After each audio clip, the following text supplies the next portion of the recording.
I'm a talk show host, researcher, lecturer, writer, and historian. So I was around the corner at St. Clement's Church speaking at their Juneteenth celebration. Hey, Melanie, how you doing? All right. So how many people have heard me speak before? Okay, good.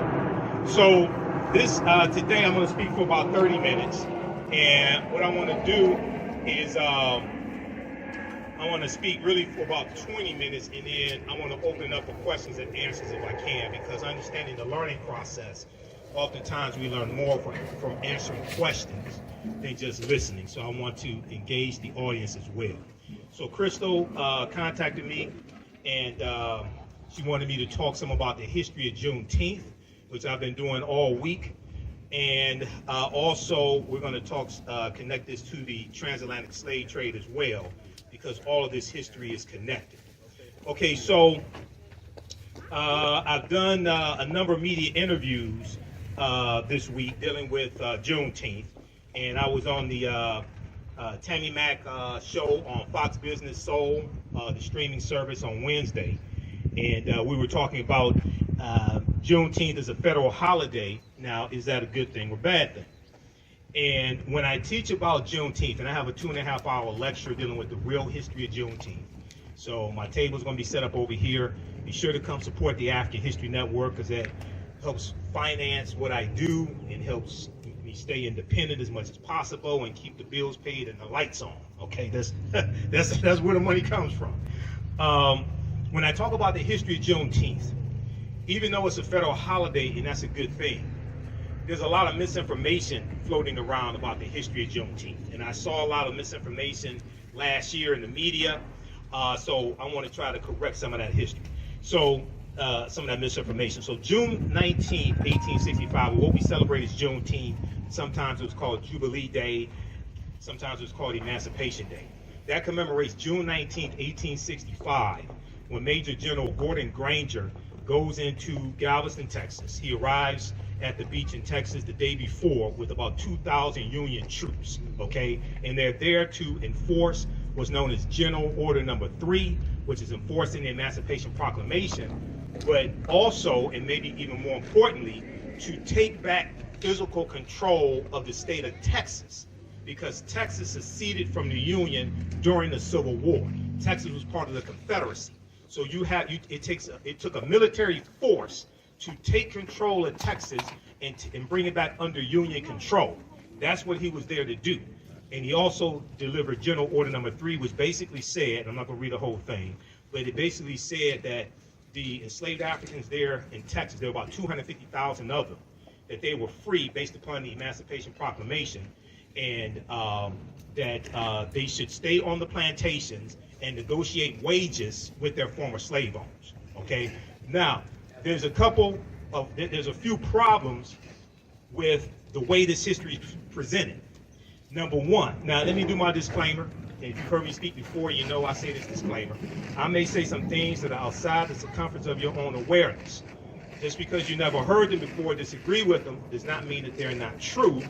It just means you may have to do some research to understand what I'm talking about. So first of all, most of us were taught in school that the Emancipation Proclamation freed the slaves. Okay, however, who has ever read the Emancipation Proclamation? It's at archives.gov, which is the U.S. National Archives. I spent a lot of time doing research at archives.gov. It's at loc.gov, which is the Library of Congress website. They have all types of historical information and documents there. I do a lot of research at loc.gov. Who's ever read the Emancipation Proclamation?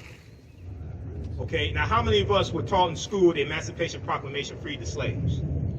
Okay, now how many of us know that's false, that the Emancipation Proclamation did not free the slaves? Okay, now if you read it, this is why I tell people, see, proper documentation ends all conversation. You don't have to believe a word that I say. Go research this for yourself. If we read the U.S. Constitution, if we read the Emancipation Proclamation, if we read the Declaration of Independence, if we read the 1964 Civil Rights Act, then a lot of this stuff we will understand, because unfortunately many African Americans don't understand history, don't understand law, and most Americans don't understand history, don't understand law, don't understand the Constitution either. The Emancipation Proclamation was a military strategy that Abraham Lincoln used to bring the South back into the Union. The goal was not to free the slaves. Lincoln was trying to keep the Union together. It was the preliminary Emancipation Proclamation was issued September 22nd, 1862, the year before. How many people know this? And how many people know? Raise your hand if you knew this. Okay. What it stated was the territories or states in rebellion that seceded from the Union and were part of the Confederate States of America, what we call the Confederacy. It stated that they had until January 1st, 1863 to come back into the Union. Otherwise, their slaves were going to be set free, because their slaves were their greatest resource that they had. They were the foundation of their wealth. When you read the statements of secession from like Mississippi and Texas and Alabama, things like this, they talked about how central to their way of life and their wealth their African slaves were. So they didn't come back into the Union. So he issues the Emancipation Proclamation January 1st, 1863. The problem is that Lincoln, and this was an executive order, the problem is Lincoln had no authority to tell the Confederacy to do anything, because they seceded from the Union. They set up their own government. They set up their own constitution. They set up their own monetary system. That'd be like Great Britain telling the United States that separates, and you had the American Revolutionary War, 1775, 1783, Declaration of Independence, July 4th, 1776. All of this, that's like Great Britain ordering the U.S. to do something. It's like, wait a second. This is our own sovereign government. You can't tell us to do anything. So they had no authority to do it. Now, the Emancipation Proclamation also stated that the border states, it didn't apply to the border states. So Maryland, Missouri, Kentucky, and Delaware were states that stayed loyal to the Union. They were allowed to keep their slaves, okay? When you study Maryland, Maryland did not free its slaves till November 1st, 1864. That's almost 2 years after the Emancipation Proclamation. So, like this morning, I was getting ready to speak around the corner at St. Clement's Church, and then come over here. I was watching MSNBC, Ali Velshi show, and they're talking about Juneteenth, and they said the Emancipation Proclamation freed the slaves, and they said, oh, the black people in Galveston, Texas found out 2.5 years later. And I'm sitting there, and I know it's Sunday morning, but I was cussing at the TV. I can't lie. I'm sitting there, and I'm like, who did the historical research for this? This is false. Okay, so I don't want people to misunderstand me. I'm all for celebrating Juneteenth. But when we come together and celebrate Juneteenth, we have to correct the history of Juneteenth, and we have to protect the history of Juneteenth. We also have to protect it and make sure white corporations don't pimp Juneteenth. Okay, so we have to have enough respect for ourselves to go after them when they try to pimp Juneteenth as well. Okay, so one, the Emancipation Proclamation did not free the slaves.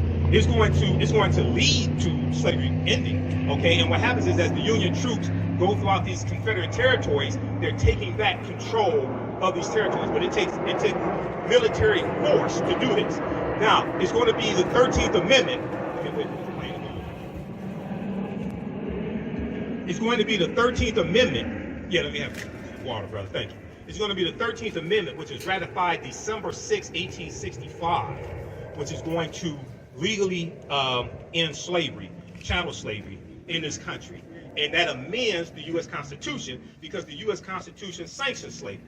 Article 4, Section 2 of the U.S. Constitution laid the foundation for the Fugitive Slave Act of 1793 and the Fugitive Slave Act of 1850. We know Article 1, Section 2, Clause 3 of the U.S. Constitution, what people call a 3/5 compromise, which is really misunderstood. It did not say we're 3/5 of a human being. It was, anybody ever read the U.S. Constitution? Raise your hand. Is there anybody ever read the U.S. Constitution? We all should read the U.S. Constitution, because it's directly related to law today. If we understood the U.S. Constitution, we understood the law, we could flip all this stuff overnight. Because then we would see why our votes are being suppressed. Right. Okay? It's just like you had people who didn't understand the law January 6, 2021, and they said, the president invited us here to the Capitol. Well, the president's house is the White House, 1600 Pennsylvania Avenue. He has no control over the U.S. Capitol building. That's the legislative branch of government. That's a co-equal branch of government. The powers of the executive branch are in Article 2. The powers of the legislative branch are in Article 1. He has no authority to invite you to the Capitol building. That's why you were trespassing. But if you had read, you wouldn't be catching the case right now. This is what happened. So there was an article from CBS News. They did a segment, CBS News Morning, January 19th, 2021. I talk about this on my show a lot. It deals with how most Americans don't know what's in the U.S. Constitution. And they went out on the street And most of the people they talked to were white. And they were asking them things, how many members of the House of Representatives are. Are we near the airport? Yeah. Okay, all right. Yeah, that's right. So they were asking them questions like, how many members in the House of Representatives are there? They were asking them basic questions. Most people can answer the question. There was a study that came out about 2018. It's like a Gallup poll or something like that. Alabama.com has this article, AL.com. You can research this. Almost 2/3 of Americans cannot name the three branches of the federal government: judicial, executive, and legislative. Almost 2/3. 1 in 5 Americans cannot name one of the three branches of government. Okay, that's schoolhouse rock. I'm gonna build on Capitol Hill. I learned that like watching Saturday morning TV in the 1970s. Right. Okay, but this is how dumbed down the American electorate is. So when it comes to understanding history, this is why most Americans don't understand history. There was an article that came out from New York Times from June 16, 2021. So this was the day before President Joe Biden signed the bill into law. We know it passed the House of Representatives, passed the U.S. Senate, sponsored by Representative Sheila Jackson Lee of Texas, who is also the sponsor of H.R. 40 as well in the House of Representatives. This article, everybody should read this, New York Times. Most Americans know little or nothing about Juneteenth poll finds. So this poll that was done by Gallup found that about 62% of Americans at the time knew nothing at all or a little bit about Juneteenth. Now, I would argue, now they go on to say, the holiday celebrating the end of slavery in the United States. Slavery didn't end on Juneteenth, on June 19, 1865. Okay? And one of the reasons why it didn't, let me let this point go.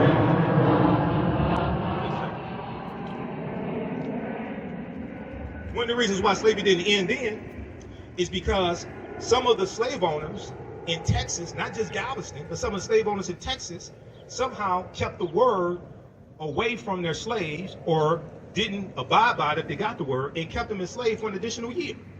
One of those slave owners was named Martha Gibbs. Not Marla Gibbs, not 227, there's no place like home, no place child, not Marla Gibbs. I'm talking about Martha Gibbs.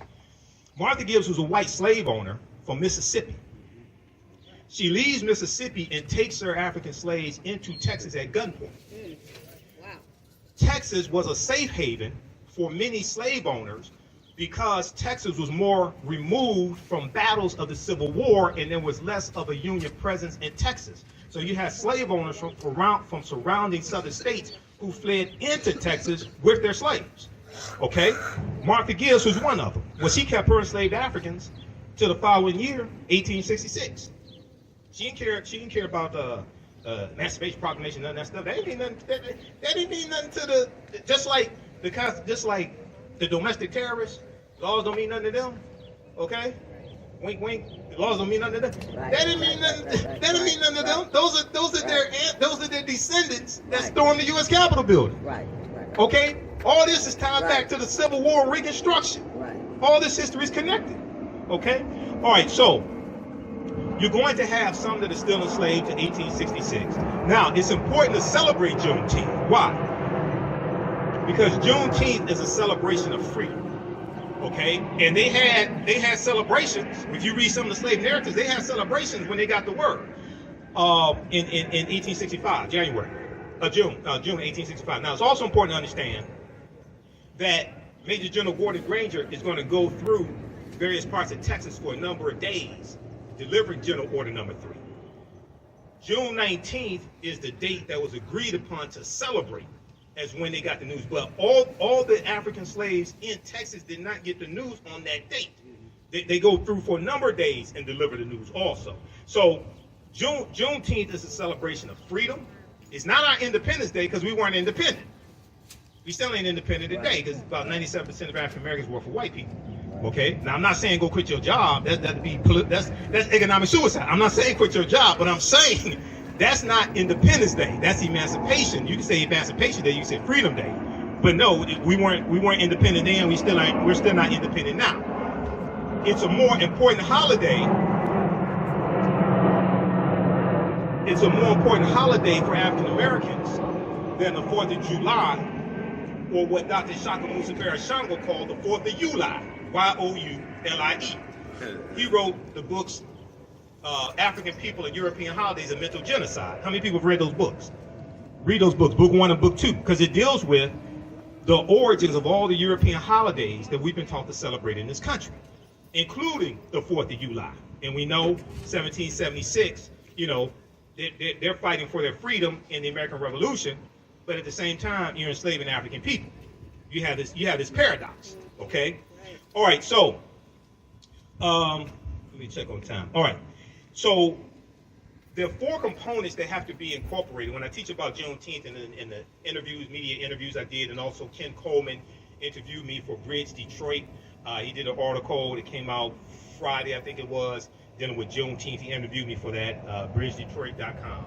There are 4 components that I think have to be incorporated into any of these Juneteenth celebrations, which we should have, because usually I'm in Atlanta for their 3-day Juneteenth parade and music festival. I'm usually speaking there, and I'm a vendor. They have thousands of people that come through. They have at least 100 vendors each year, 100 black vendors, Caribbean vendors, African vendors, things like this. One, we have to incorporate history. We have to teach the real history of Juneteenth, what it was not. Teach the history of the Civil War and why the Civil War happened, okay? Because they're trying to keep the Union together. South Carolina was the first state to secede from the Union December 20th, 1865, about 6 weeks after Abraham Lincoln becomes president-elect for the newly formed Republican Party, because the Republican Party wasn't founded in 1854, okay? Somebody called into my show. He tried to be a wise guy. He called into my show a couple weeks ago. He said, which political party owes reparations to black people? I said, well, you do realize for the majority of the time slavery existed in this country, you didn't have a Democratic or Republican Party. Because the Democratic Party wasn't founded in 1828. They were called Jacksonian Democrats, named after President Andrew Jackson. Republican Party was founded in 1854 as a backlash to the Kansas-Nebraska Act, because it was a backlash to the spread of slavery in the Kansas and Nebraska territories. So the majority of the time that you have slavery in the history of this country, you don't have a Republican or a Democratic Party. And many of the founding fathers, even though they may have been slave owners, many of them were against political parties because they thought they caused division in the country. So you're talking about reparations largely coming from the federal government, okay, regardless of political party. But you have to have a historical component to correct the history, protect the history, and deal with the real history of the Civil War, Juneteenth, and the Reconstruction Era. Reconstruction is extremely important, 1865 to 1877. The Reconstruction Era is taught very little in our schools, K through 12. There was a article from Time magazine, time.com, January 12, 2022, 6 days after the January 6th insurrection, the insurrection was a continuation of the Civil War and the political violence that brought about an end to Reconstruction. A new report finds that 45 states are failing to teach students about the period that shaped race relations after the Civil War. They're talking about Reconstruction.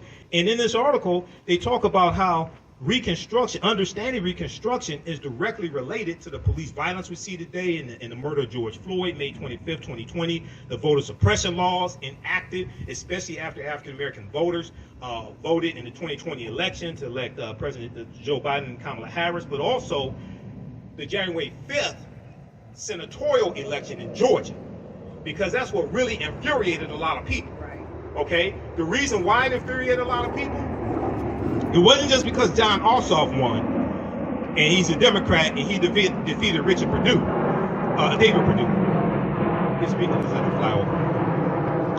It's because Senator Reverend Raphael Warnock defeated Kelly Loeffler, and he became the first U.S. Senator from Georgia. People don't understand how monumental that was, what he did. What he did was beat the system.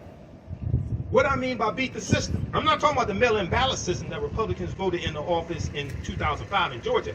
I'm talking about the 1963 law in Georgia, championed by Denmark Groover, who was a segregationist Democrat in the state legislature in Georgia, which is why you have the runoff election law today in Georgia. That goes back to him, because they were trying to keep African Americans from having statewide power in Georgia. So to keep them from winning a statewide election, like senator, like governor, secretary of state. The reason why they did that was because in the primary election, if all the African Americans threw their votes behind one African American candidate, and then you had 2 or 3 or 4 white candidates, well, then the African American candidate could win. So they created this runoff election, so if nobody got 50% of the vote, then they could have a do-over, and all the white people, regardless of political affiliation, could throw all their votes behind one white candidate and defeat the African American candidate. This is why you have the state runoff election right now in Georgia. Well, what Reverend Raphael Warnock did, and Stacey Abrams, and the New Georgia Project, and St. Ufa, and all the activists, they beat the system. This infuriated the white supremacists because they said this is not supposed to happen. So what does Georgia do? Then they passed Senate Bill 202 to change the laws, and then Republicans wanted to repeal the same absentee ballot law that they voted in the law in 2005. Because what happened was we started learning the law, so we used the mail-in ballot law to our advantage and beat them in the system that they created. They said, "Oh no, now it's all of a sudden now it's all this fraud. It's a whole big problem. Right. You used it for 15 years to vote your people into office. Now we learn the law. Now all of a sudden you want to change the law." Okay, so this is much bigger than just one election. This is just much bigger than just one person. This is actually understanding fighting against a system of white supremacy and racism. So read this article from time.com. And Juneteenth also connects us to the transatlantic slave trade, or the Great Ma'afa, as Dr. Marimba Ani calls it, who wrote the book Yurugu, an African-centered critique of European cultural thought and behavior. The Ma'afa is a Kiswahili term, which means the great disaster, refers to our Holocaust, the transatlantic slave trade. Because our Holocaust is different than other people's Holocaust. I don't have a problem with talking about other people's Holocaust. We can talk about the Holocaust of Jews. Now, when we talk about the Holocaust of Jews, you also have to talk about the killing of 50,000 Afro-Germans. Because Hitler also killed 50,000 Afro-Germans. Somehow that gets left out of the conversation. January 27th is the National Day of Remembrance of the Jewish Holocaust, okay?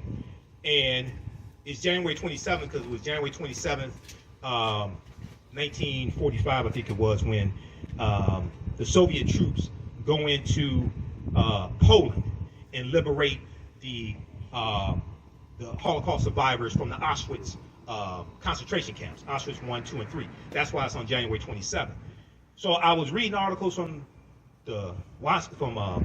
Associated Press. I was reading coverage about the National Day of Remembrance of the Holocaust, January 27th. I'm like, why don't y'all talk about the Afro-Germans who were killed? That's part of the Holocaust also. We totally get left out of that conversation. But if we don't understand that history, we don't understand how to interject ourselves into that history. So Juneteenth also connects us to the transatlantic slave trade, which we see starts formally, most sources say 1441, with Anton Gonzalez going into present-day Mauritania, capturing about 12 Africans. But we know there's historical events that lead up to that happening. It doesn't just fall out of the sky. This goes back to the conflicts and the wars that the African Moors are having in Europe with Europeans.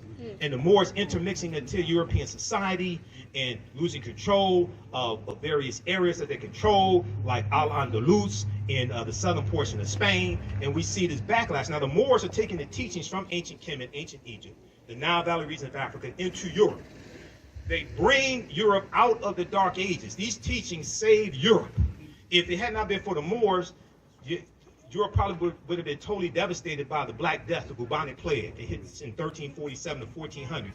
Europe loses between 1/4 to 1/3 of the population. Estimates of somewhere between 25 million to 75 million people.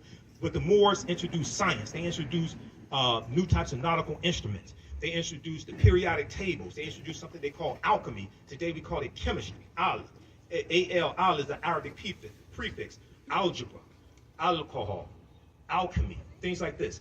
They're introducing different types of surgical instruments. They're creating standards for physicians to pass, okay?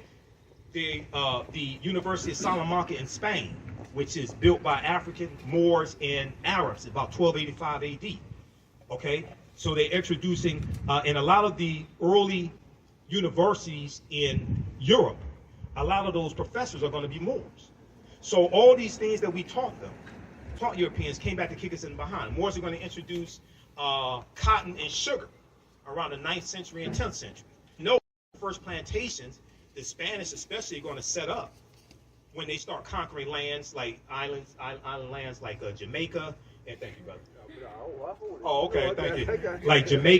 Like Jamaica and Hispaniola, things like this are going to be sugarcane plantations, because sugarcane requires a warm tropical area to grow in. All right. So when we go from the beginning of the transatlantic slave trade, and then we see the English get involved in 1562 with John Hawkins and the good ship Jesus and things like this, we see the triangular trade created.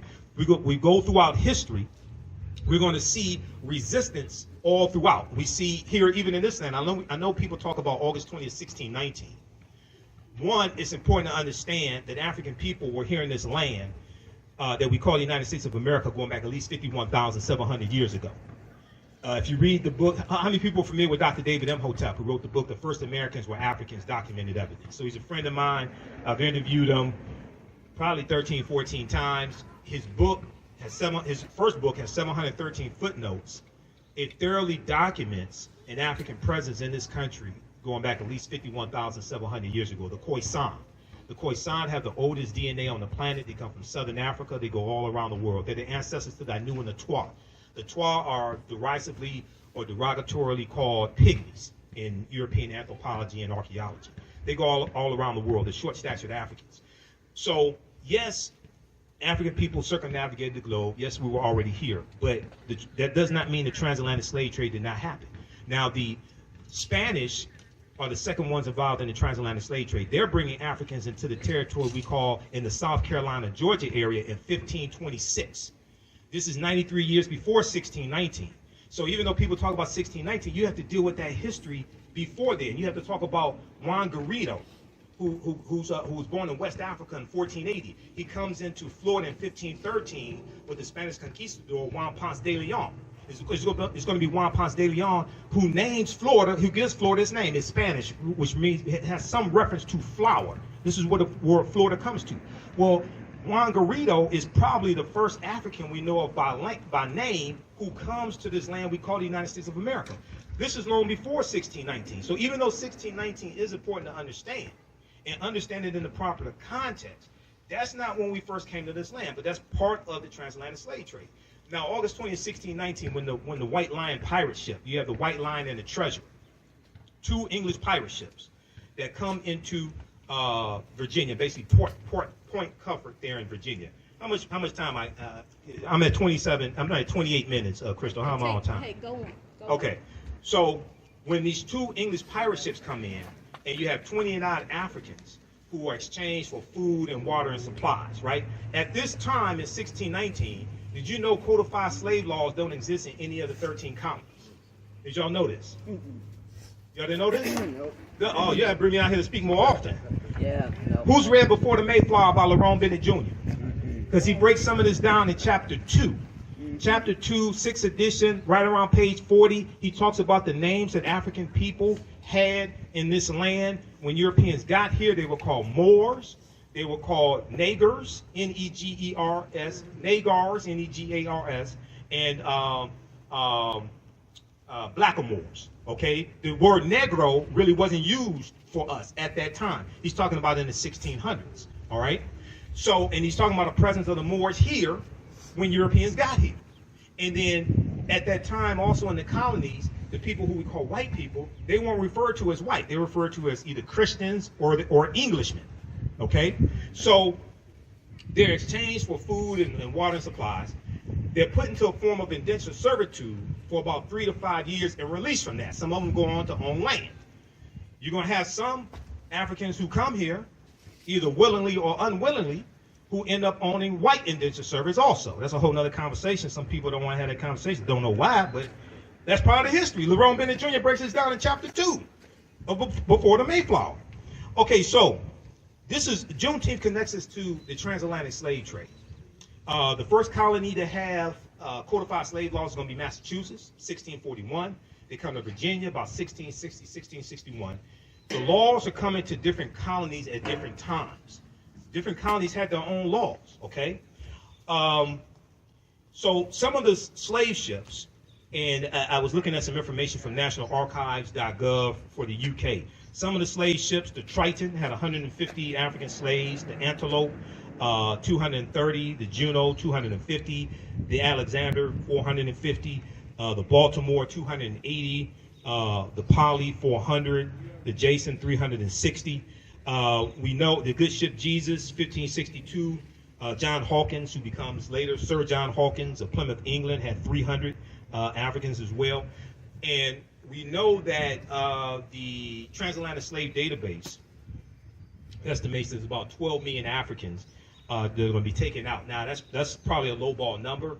We know that people, Dr. John Henry Clark, put the number at about 100 million. Dr. W.B. Du Bois put the number close to about 100 million or so. But whatever number we deal with, we have to also understand this chronology of history as well, okay? So, and it's also important to understand that we fought slavery every step of the way in this country and in Africa. There were wars that were fought. There's a good book by Sylvian Diouf called Fighting the Slave Trade, West African Strategies, Fighting the Slave Trade, West African Strategies. And this book deals with the different types of strategies that we used in West Africa to fight against these European colonizers and fight against the transatlantic slave trade as well, okay? So here in this country, you're going to have somewhere around 250 physical slave rebellions taking up arms. We know about Nat Turner, 1831, Southampton County, Virginia, and others. We know about the Stoner Rebellion, 1639 in South Carolina. There were other forms of resistance, however. Learning to read and write was a form of resistance, because one of the things that we did when we learned to read and write is wrote our own freedom papers and ran away. That's what some of us did. We wrote our own freedom papers and ran away, because a lot of the slave patrollers that you encounter on the roads, a lot of them were poor white men who were illiterate. They couldn't read or write. So you can give them any paper, say these are my freedom papers, or a travel pass or something like that. Learning to read and write was a form of resistance. Having work slowdowns, slowing down the pace of work was a form of resistance. Poisoning white people's food was a form of resistance, okay? Destroying tools or sabotaging tools, maiming oneself, cutting off toes, something like that. Those are different forms of resistance that we engaged in as well. Okay, so when we have these celebrations, it's important for us to invoke the ancestors as well, and the brother did the libations, which brings in the power and the energy of our ancestors, and it helps reconnect us to our ancestors also. And once again, I'm gonna wrap up with this, and we can open up for questions if we can.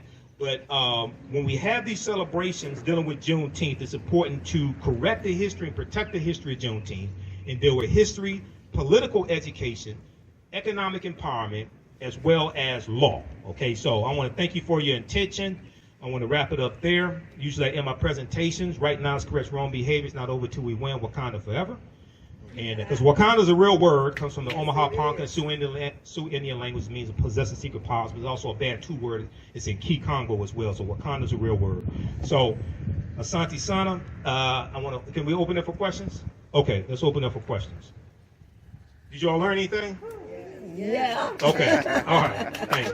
Now, and then I'm gonna have my DVD lecture set up over here. Also, I'll be registering people for 2 10-week online classes that I teach on Saturdays and Sundays. Saturdays is Ancient Kemet, the Moors, and the Ma'afa, Understanding the Transatlantic Slave Trade, where they didn't teach you in school, where we do it thousands of years of history. We do the sessions live. All the sessions are archived and recorded. You can watch it a year from now, 2 years from now. It will still be there. Sundays, I teach from the Civil War to the Civil Rights Movement and Black Power, 1865 to 1968, which gets deep into this history dealing with Juneteenth, Civil War, Reconstruction, all that history. Okay, any questions? When was slavery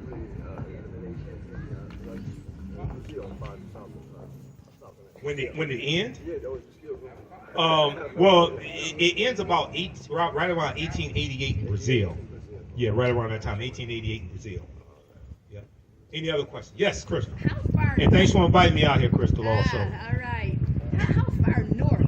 My grandchildren and children have asked me if there was slavery in Ohio and Michigan. How far north did slavery go? It was all throughout. At one time, all the 13 colonies had slavery. In Michigan, it's about 1837. Michigan abolishes slavery. Illinois abolishes 1818. Ohio is going to abolish slavery right around 1818 or so. Yeah, slavery was in all of the. Michigan was not one of the original 13 colonies, but even when you look at the 13 colonies, at one point slavery was in all of the 13 colonies. So you know that the reason why Wall Street has its name is because when it was the colony of New Amsterdam, which was a Dutch colony, about 1627, they forced the Africans to build a wall to keep Native Americans out. And then New Amsterdam becomes a British colony called New York. So that wall is where Wall Street is today. That's where Wall Street gets its name. And it was African slaves who were traded originally on Wall Street, the physical Wall Street. Not the stock market, but the physical Wall Street. It was African slaves that were traded there. But that's where Wall Street gets its name from. So all of the 13 colonies at one point had slavery. Yes, brother. Jim Reed here. Are you familiar with the mounds on Mound Road? Are you familiar with King Khalifa? Are you familiar with... Yeah, so you had the mounds on Mound Road. So you had about 1 million mounds in this land we call the United States of America, okay? And go ahead, brother. So you have mound builders, you have Native American mound builders, you have African mound builders, the Khoisan, okay? Now the ones on Mound Road, I've heard different things. I'm not sure who built those, okay? But yes, at one point you had about 1 million mounds in this land we call the United States of America. Today is somewhere, I think, about 100,000. Dr. David M. Hotep talks about this as well. Cahokia in East Illinois is the largest mound that still exists today. Okay, and these are the early mound builders were African people. Now, yes, you did have Native Americans that built mounds. So I'm not trying to take, sometimes when we talk about African people being here first, even though people concede that African people were the first people on the planet, but then we talk about being them here first in the U.S., then it causes a problem. I'm not taking anything away from Native Americans. And Native Americans I have Native American in my family, Cherokee and Blackfoot on my mother's side. She's from Tennessee. But the people who we call Native Americans are the offspring of the intermixing of Africans who were here over 50,000 years and Asians who come here around 3000 BC. And the Africans and Asians intermix, and they're offspring of who we call Native Americans. And these were usually a dark-skinned people. Okay, they weren't the very light-skinned, almost white-looking like Native Americans of some that you see today. Okay, so when I talk about this history, I'm not trying to denigrate Native Americans or take anything away from them, but it's important for us to understand this chronology of history. Yes, go ahead, brother. I just thought of the third part of my question. Yeah. Are you familiar with Isaiah Henson? Isaiah Henson or Josiah Henson? Okay, Josiah. Okay, so Josiah Henson was a runaway slave from Maryland, and he ran away with his family, and he writes an autobiography. Josiah Henson is the real life person that the fictitious character of Uncle Tom in Harriet Beecher Stowe's 1852 novel Uncle Tom's Cabin is based upon, because she read his autobiography. He becomes a abolitionist on the Underground Railroad. He becomes a Methodist minister and an educator. He and his family go up into Canada because of the Fugitive Slave Act of 1850, which was the fifth bill of 5 bills and what's known as the Compromise of 1850. The Compromise of 1850 is legislation that comes about to organize the land that the U.S. gets at the end of the Mexican-American War, 1846, 1848. So the U.S. gets the territory that today makes up California, Arizona, New Mexico, Colorado, Utah, and Nevada. California comes into the land as a free state in 1850. Okay, all that comes from Mexico as a result of the Mexican-American War. The U.S. pays Mexico $15 million. Mexico loses about 1/3 of their territory. So the Fugitive Slave Act of 1850 intensifies the abolitionist movement. It makes it more dangerous for runaway slaves to even live in the North, because now it says that all people have to work with the authorities to capture runaway slaves and return them to the slave owners, and it removed habeas corpus, which meant your right to a day in court. Previously, under the Fugitive Slave Act of 1793, the slave owner had to go to court and prove that that person was their slave. The Fugitive Slave Act of 1850 takes away that and calls more runaway slaves to run into Canada. Okay, so Josiah Henson goes into Canada. So that's where he was the real life person that Uncle Tom is based upon. And Uncle Tom was not the not the way that the stereotype of Uncle Tom was that he was subservient to white people and things like this. Now that was Sambo. Sambo was a slave who followed the slave master Simon Legree around and told him where the slaves were hiding, who were running away, things like this. Uncle Tom was the slave who refused to beat black women. He was the slave who took cotton out of his sack, put it in the other slave sacks who didn't meet their daily quota, things like that. That's who Uncle Tom was in the book.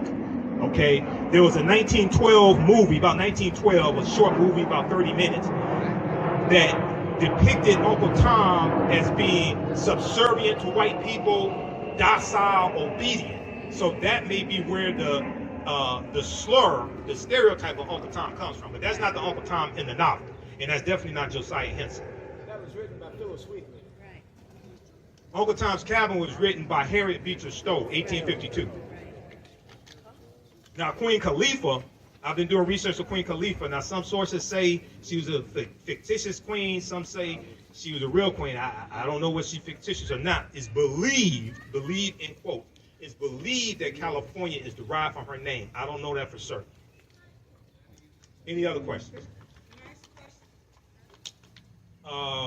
Okay, we'll go over here and then go to his brother here. Yeah. It's actually two questions, if that's Mhm. okay. The first question is it true that the difference between the indigenous people of this land and the Native Americans, is it true that the Native Americans are by land contract and the indigenous people are people that were the first people that was here on this land? Okay. So it depends upon how you're using the term indigenous. If you want to say, if you are you Original. okay, the original. Okay. So when you say land contract, you're talking about treaties. Yes. Native Americans. My other question Uh-huh. is, are you familiar with didnt verses and the Yeah. decree that King James wrote? Because it Well, ties didnt verses is 1452. Right, Okay, but that's before King James time. right, I know that. Okay. But it still affects us to this very day, right? Some decrees that happen in didnt verses. I've heard people talk about how those decrees from the 15th century still affect us today. Now, I want to see them really explain to me the relationship. This is before the United States of America came into existence. Right. Okay, so I'm familiar with the argument, but I want them to explain to me how does that apply to the U.S. today. I'm familiar with the argument. I'm familiar with a lot of arguments. Okay. Wasn't it the Pope, his decrees was to enslave us? So isn't that how it still affects us today? A lot of decrees is to enslave us during his day. But I don't I fail to. I've looked at the information, but I fail to understand. So you have treaties like I think it's about 1454, the Treaty of Tordesillas, when the Pope divides Spain and Portugal. The Pope sends Spain and Portugal out to divide the non-Christian world among Spain and Portugal, things like this. That would affect us, right? No, Weren't we the non-Christian? but that's before you have a new United States government that has a constitution and a sovereign. Okay, so this might be a discussion. Michael, this is a discussion. We got a after. sidebar on that. Let's get to the We got a next sidebar on question. that. Go ahead, All brother. right. My other question was, Yeah. if you don't mind, Go ahead. are you familiar with the decrees of King James? Which decrees of King James? The one that had us enslaved, the ones that had us from Ireland, brought from Ireland over here to America. I'm familiar with those somewhat because Ireland was a colony of England. Ireland was a colony of England. Right. Now, what about the decree? So, wasn't there land contracts that was given to people that came from Ireland over here that had something to do with the 7-year indentured servitude?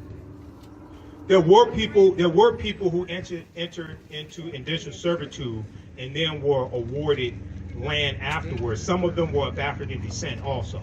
In chapter 2 of Before the Mayflower by Lerone Bennett Jr., he talks about this as well.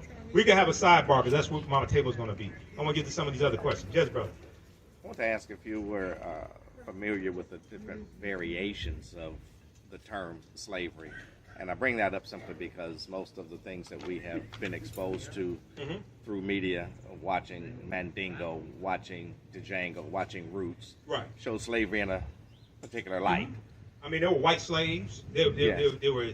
You had slavery in Europe. You had slavery in Slavic nations. You had a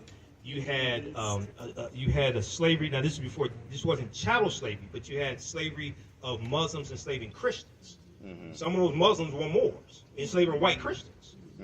Okay, so you had different types of slavery. The one here in the U.S. was a chattel slavery. After, now, not in 1619. Chattel slavery didn't exist in the 13 colonies in 1619. But later, after it's going to be developed, you're enslaved for perpetuity. So your children are born into slavery. Okay, you're enslaved for perpetuity, which was different than other forms of slavery, even though other forms of slavery were wrong. Okay, but here you're a slave because of quote unquote race, which is a made up construct. Okay, 2, you're enslaved for perpetuity, forever. So your children's children are born into slavery. All right, so it's a different concept. So, and this has to be a distinction has to be made, because then when we talk about repairing the damage of slavery, what some people call reparations, then other people say, well, everybody has slavery. No, that was different than what happened here, and slavery was written into the U.S. Constitution. Right. Well, my point is, by showing what we've been exposed to media-wise, I made a personal trip to the plantation in New Orleans where they filmed Django. Django Unchained. Yes, and they gave us a tour, but explained slavery in that particular area, and they described it in a way that was much more different from what we have seen in the media. It was almost like slavery was cooperation between the slaves and the slave owners, and they had rights down there that were respected by law. Some different states had different laws and different levels of slavery also. For instance, so in Virginia, it was legal for slaves to learn to read and write up until 1831. 1831 is when you had the Nat Turner Rebellion, because Nat Turner was literate and he could read and write. He could read the Bible, and he used the Bible as a tool to teach his people that they should be free. So after the Nat Turner Rebellion, after he was captured and executed, the state legislature passed a law to then ban teaching slaves to read and write. So different colonies, different states at this point, different states did have different laws. Okay, and you had states that abolished slavery before others. Massachusetts is one of them, around somewhere around 1780. Vermont's going to be the first one, 1777. So there were different variations. It wasn't just like the same thing all throughout all the states. There were different variations based upon which state you're talking about. Okay. Any other questions? And then I'll be over on my table. So we have my DVD lectures. You can register for my online history classes. I teach on Saturdays and Sundays also. We have them at a discount. Yes. Could I have one question? One last question. Okay. Now, to my understanding, there was a part of what they call the slave Bible, where the slave master would take certain parts of the Bible and put them in text to be allowed to, teach the slaves about slavery. Like be kind to your master, be honorable to your master. In other words, they would take certain segments of the Bible to try to promote, they call it slave Bible. They were allowed to preach those parts of the Bible. Okay. In various states, yeah, you're going to have that. You're going to have that happen. And what should I name? This is the boat our children made. One kid, he wanted to know what name should we give to this ship. What name should we give to the ship? Right. Yeah. Well, yeah. What do you think is a good name? Because I told him I don't know. I said definitely not Amistad. But what do you think? The Amistad comes to mind because those Africans won their freedom in the U.S. Supreme Court because the international transatlantic slave trade was abolished in 1807 and went into effect January 1st, 1808. So that helps form a legal argument for reparations also, by the way. That's based upon Article 1, Section 9, Clause 1 of the U.S. Constitution. You can call it the Amistad. You can call it the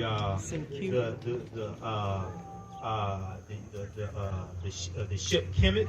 You can call it the Nile Valley. You can call it Wakanda, because Wakanda means possesses secret powers in the Omaha and Paca Sioux Indian languages. All right, is that all the questions?